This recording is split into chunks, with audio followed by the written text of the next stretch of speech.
Good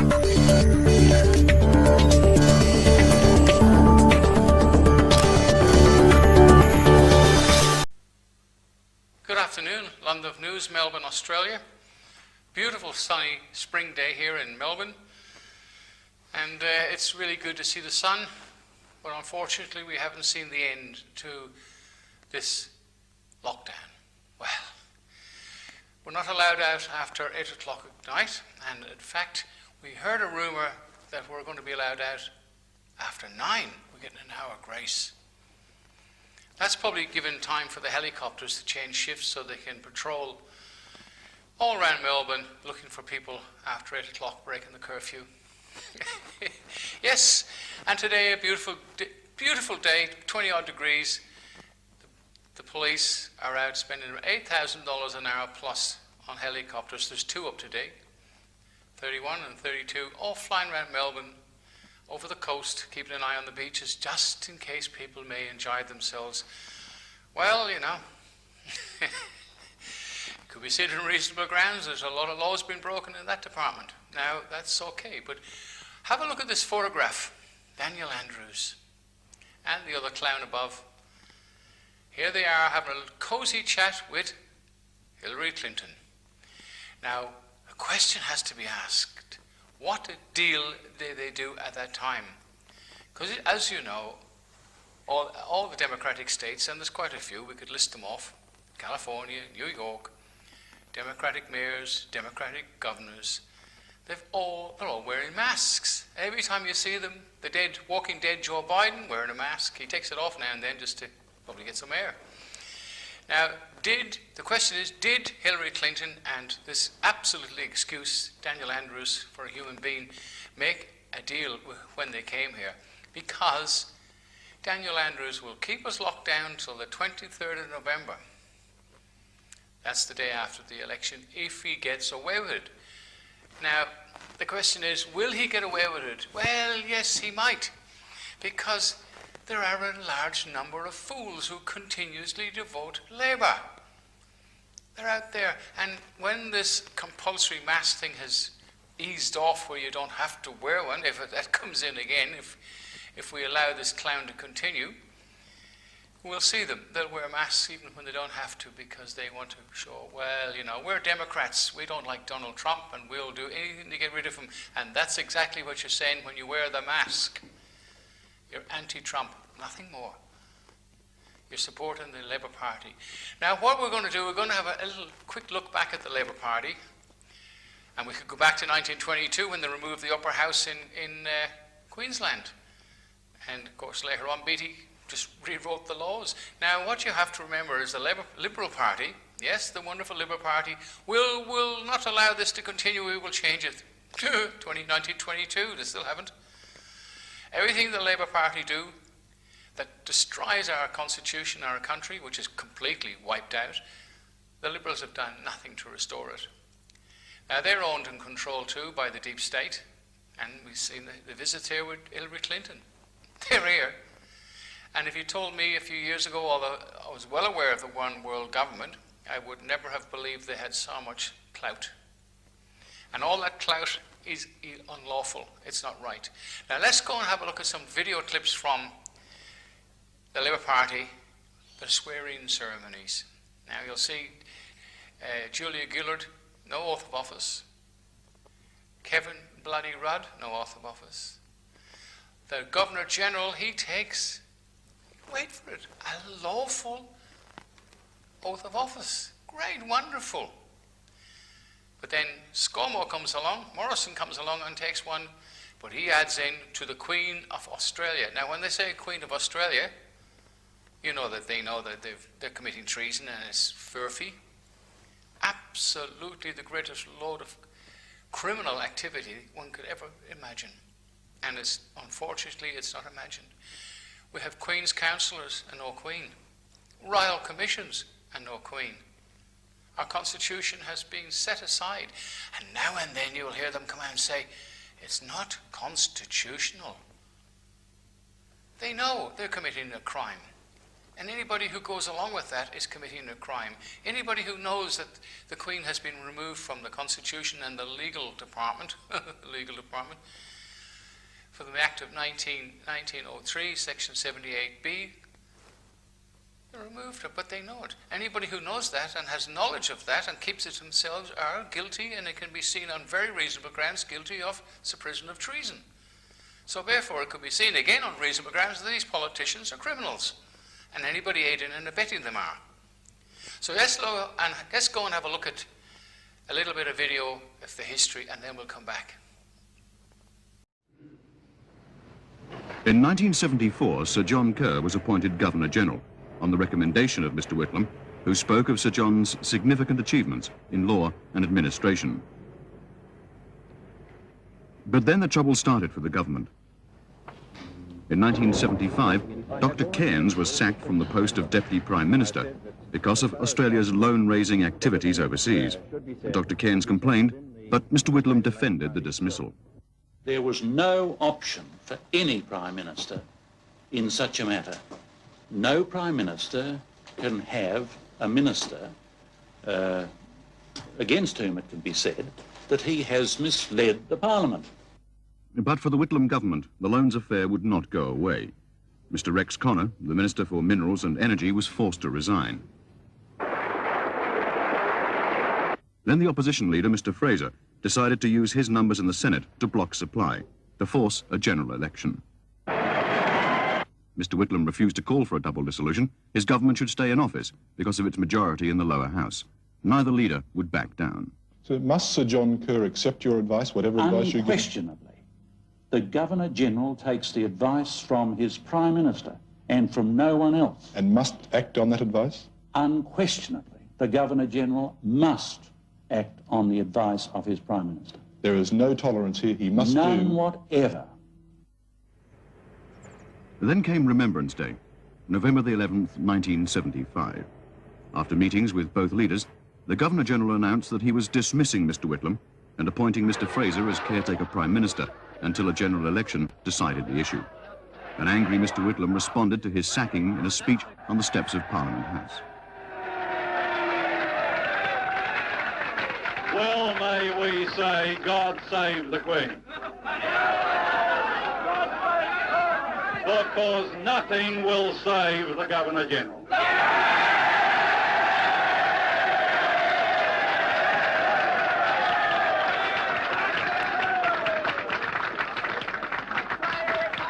The proclamation which you have just heard read by the Governor-General's official secretary was countersigned Malcolm Fraser.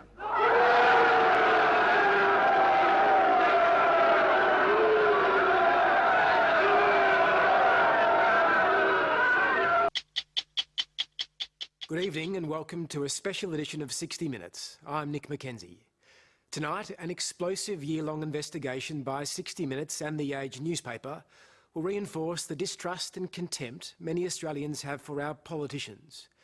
This is a story which exposes one of the Labor Party's faceless men, Adam Somyurek. He's a Victorian Cabinet Minister on Labor's national executive and a factional kingpin who's consumed by the power he's amassed through blatant corruption. The suburbs of Melbourne has no idea that for months now he's been watched. His name is Adam Somyurek. Most Australians have never heard of him, but he wears several hats. He's Victoria's Minister for Local Government and Small Business. The title he's worked hardest to achieve though, and the one he desperately wants to keep, is most influential man in the Australian Labor Party. Just ask him. I'm a fucking minister. I'm the most powerful man. I'm keeping you. Anyone who's anybody in Australian Labor politics knows the name Adam Somyurek. He's going to do something, probably 60 minutes type of thing. But I don't care. It's all right. You're listening to actual audio of Adam Somyurek. And as you'll see and hear, he thinks he's so mighty he'll never be caught. The story at the end of it will be, I'm this powerful guy. That's good for business. We're just going to be really fucking bad. We're going to be assholes and fucking bad. And loud. Rorting The guy got a $30,000 fucking pay rise. Because of a factional thing, and we're in a state of war. And politicians turned into puppets. We're going to take over. I'm going to fucking knock her fucking head off. She's a fucking psycho bitch. By Labor's faceless man. I'll be just spraying the joint. It's who I say is going to be the fucking premier. They don't know. They're dumb. They're stupid. All these little fuckers. They don't know how fucked they are. To take and subscribe the oath of office as Prime Minister.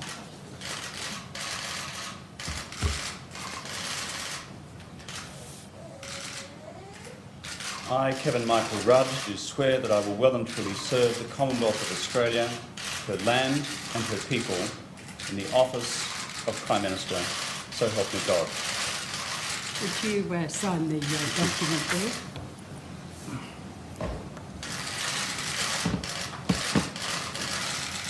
The Honourable Anthony Norman Albanese MP to be Minister for Infrastructure and Transport and Minister for Regional Australia and Local Government, and to be Deputy Prime Minister of the Commonwealth of Australia.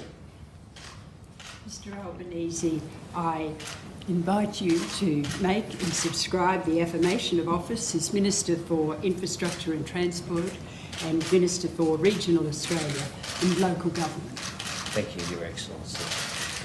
I, Anthony Norman Albanese, do swear that I will well and truly serve the Commonwealth of Australia, her land and her people in the office of Minister for Infrastructure and Transport and Minister for Regional Australia and Local Government. Would you sit down and sign the document, please?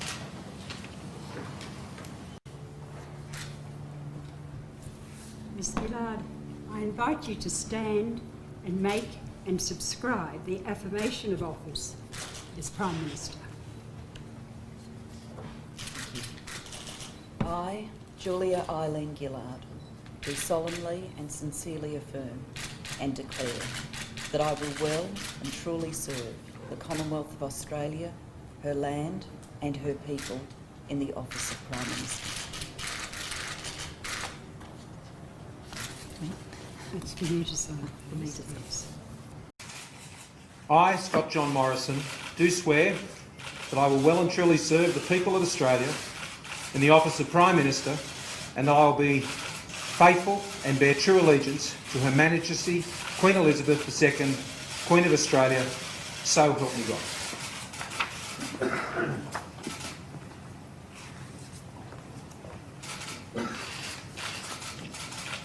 I, David John Hurley, do swear that I will be faithful and bear true allegiance to Her Majesty Queen Elizabeth II, her heirs and successors, according to law. So help me God.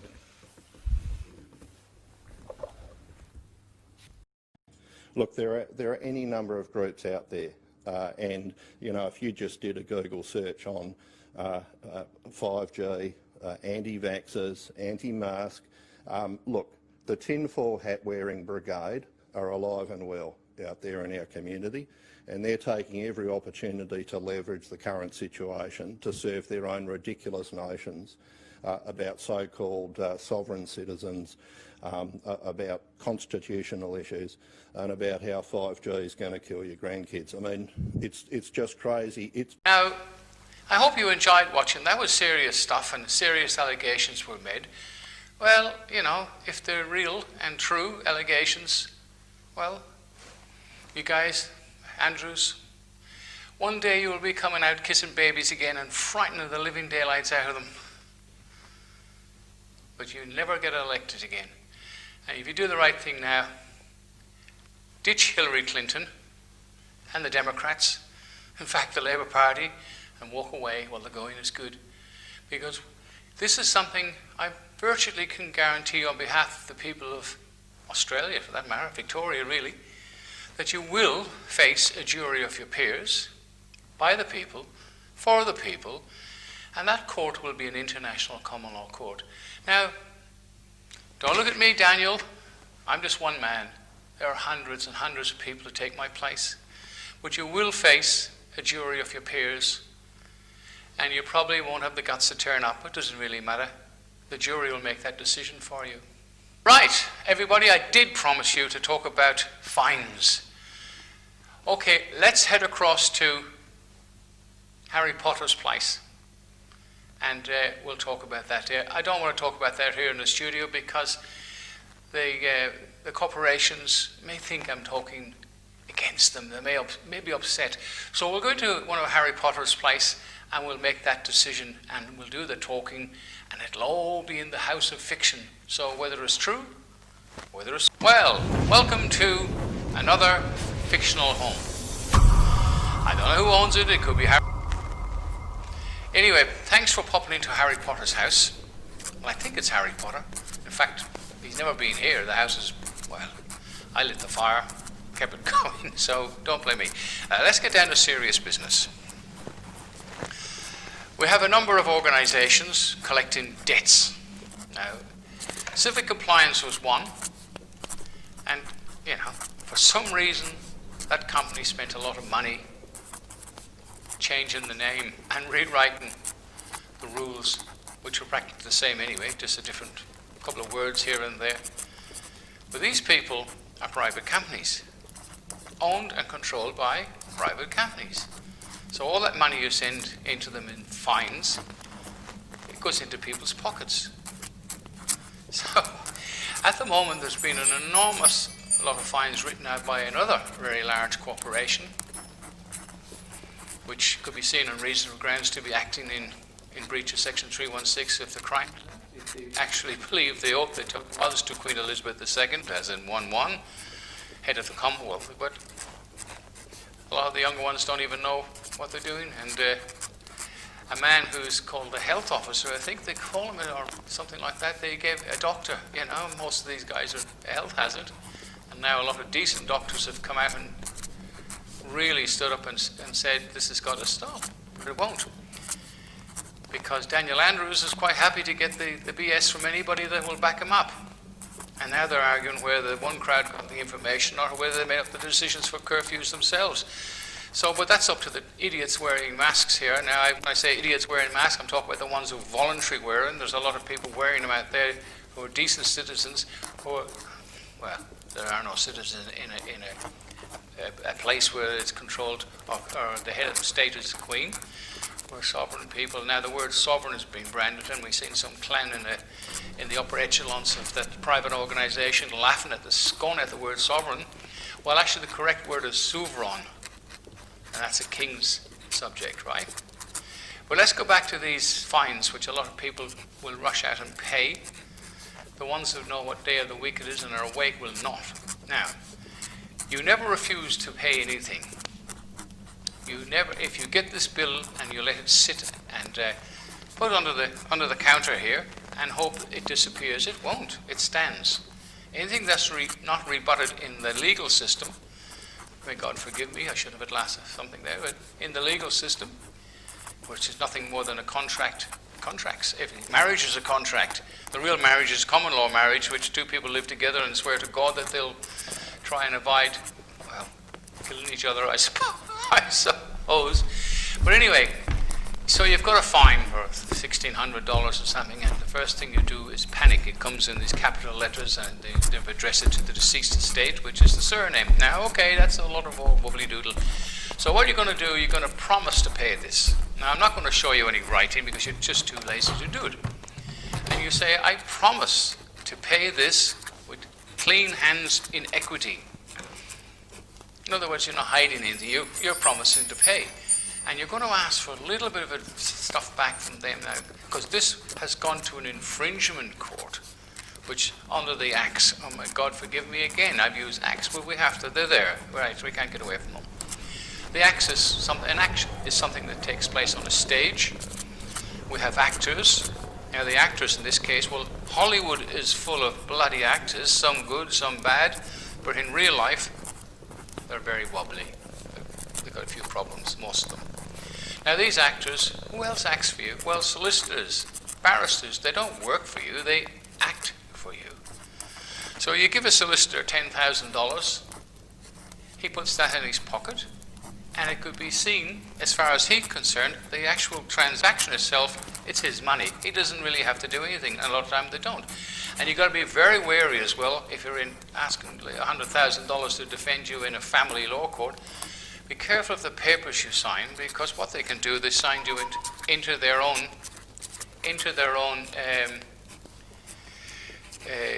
they have a lot of large solicitors and barristers have their own finance companies run and owned by them. So be very careful of signing any papers that they give you. In fact, be very wary indeed, because every time you hire a solicitor or a barrister, you are making yourself a ward of state. You're handing every little bit of rights over to these people that you don't know, and the only reason they're there is because they're going to make some money out of you. If you haven't got money, thank you very much for the rabbits, and they don't want to know you. Now, this infringement court, it's a computer. Nothing more than a computer. There is no court. So now you've promised to pay with clean hands when equity, you're going to ask them for a return. And you ask them for the information in relation to that court on a prescribed form. Who was the magistrate? Who was the prosecutor? In fact, who you are. Now, of course, they can't answer these questions, so therefore they cannot give you full disclosure. Now, if it's gone to a warrant, you go in there by all means when all this hullabaloo is over in November. Yes, November, when the elections in America is over, it should be over. If not, the longer this goes on, the more angry the people and the more ordinary and everyday kids are waking up, and I know that for a fact. So ones who laughed a few months ago are not laughing now. They're starting to realize that they've been had. Anyway, again, you promised with clean hands and equity, provided they can provide to you information on the so-called infringement court, who the magistrate, who is the prosecutor. Now it goes to a warrant. It's in a warrant situation. You actually, again, can go in and say, okay, I promised to pay this. I'm here now with my couple of $1,000, whatever the case may be. Show me the warrant or show me a copy of the warrant. And you'll find, by now they know about it. This one time when the first man went in there undercover and asked them for a copy of the warrant, they went off to find the supervisor. The supervisor came down and says, there are no warrants. And there are no warrants because it's all a fictional court system. It's not even a court, it's just a computer on the 12th floor. Now, don't ignore your fines. Don't abuse the police for giving them to you. The cops are coming. Can you imagine? They have to wear masks too, you know. There's two sides to everything. They have to wear masks day in, day out. And if they don't, the public will complain about them. Their bosses will abuse them. You and I can get away with it, but they can't. And I'm very disappointed in some of the behaviour of the police. Absolutely disappointed. And sad that it's happened, because there are some great guys in there, and like every organisation, it has fools. I'm disappointed in police command that allowed themselves to be turned into a corporation and stood back and promised nothing. Enterprise bargaining. They have to do that to make money. Anyway, this is Dr. Barry signing off. I hope you enjoyed this, and I hope it's not too boring. And look, the whole intention of this, even if it's a house of fiction, is to help somebody.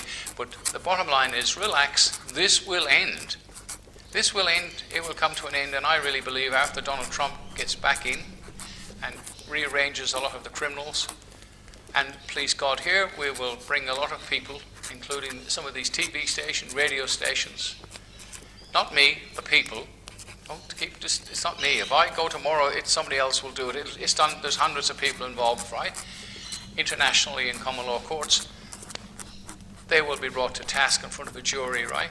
And what you've got to remember, that Cardinal Ratzinger, which became Pope Benedict, by a common law court set up in the International Common Law Court in Canada, charged this bishop for a lot of naughty things he did.